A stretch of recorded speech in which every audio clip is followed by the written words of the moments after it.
Cyber scams make headlines almost every week. With so much of our daily lives now living online, it's normal to feel like a target. The good news? You don't need to be a tech expert to get more secure. We welcome Nadeem Azhar, author of Evolution of Authentication, to walk us through some simple cybersecurity tips. Thank you for being here. This is a huge topic that's been, we've been talking about it on our show. For people that maybe are still feeling a little lax about it, help us understand these attacks are happening constantly. It seems like more than ever. Yeah, they are, and in between 22 and 24, there was a 400% rise in cybercrime, wow. And it's been rising exponentially ever since. Wow! So it's serious. All right, so I know a lot of times we don't know where to begin, which is where you have prepared some great tips that all of us can put into play right away. So let's dive into the tips. When we look at our passwords, I will confess, I shouldn't confess, but I will often reuse the same password for multiple accounts. How risky is that? Let me just say this. Recycling is great, but not when it comes to passwords. Always have unique passwords across apps. All right. So if we are using the same one, we should change it. That's change one of the definitely. Simple things we could do right now. Yep. Now, I know a lot of times people don't want to change because they can't remember when they change them. There are password managers available online. Are those safe? Should we be using those? You should use a password manager, but not the one that's built into your browser. Okay. Get a third-party password manager. That's the way to do it. Where might we find those? Are there some names we could look for? Yeah, you can just We just don't want the one that says, do you want us to remember this password for us? Right. We want to find another one that's separate from that. Yep.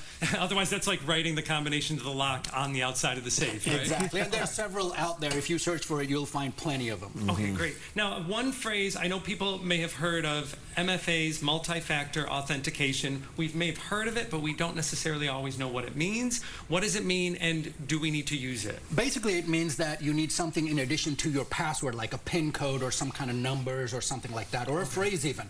And multi-factor authentication is essential. Every platform supports it. So if you are on any platform, make sure and enable multi-factor authentication. That is the only way to keep yourself secure, because just passwords are easy to get by. The more layers you have, the better it is. Okay, that makes sense. And is that like when we do enter our password and then we get a text with a code and we have to enter the code? And let me stop you right there. You don't want to get the second factor PIN in a text. That's already considered compromised. Okay. You want to use an authentication app, which you can download. There's a bunch of them free. Get an authentication app and use that. No text messages. Okay, very good to know. Now, you recommend biometrics. I think a lot of our viewers know what they are, but might not be familiar with the word. So first explain what biometrics are and then why we should be using them. Yeah, so biometric basically means you don't have to type in a password. It either recognizes your eyes or your fingerprint. That's all it is. Face ID is a biometric method. So if your device has Face ID or fingerprint scanner, enable that. That will increase your security many times over. Okay, great. So scanners, fingerprint, you say yes to yes. that. Okay, great. It's almost like more, like you say, more layers will could be the one that saves Think us. of security like an onion. The more layers you have, the better it is. Okay, I like this. Now, AI obviously has gone into every part of our lives online. And what is your take on AI tools when it comes to cybersecurity? What I would say is stay away from the free ones, because when it's free, it's really not free. They're using your information.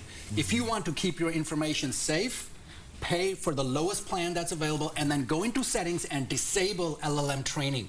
There's an option that says LLM training enabled. Disable that. By default, it's enabled, and that's something to pay attention to. Disable it so your information is not used for training future models. Oh, great. These are so practical, and these are all things that we could be doing right now.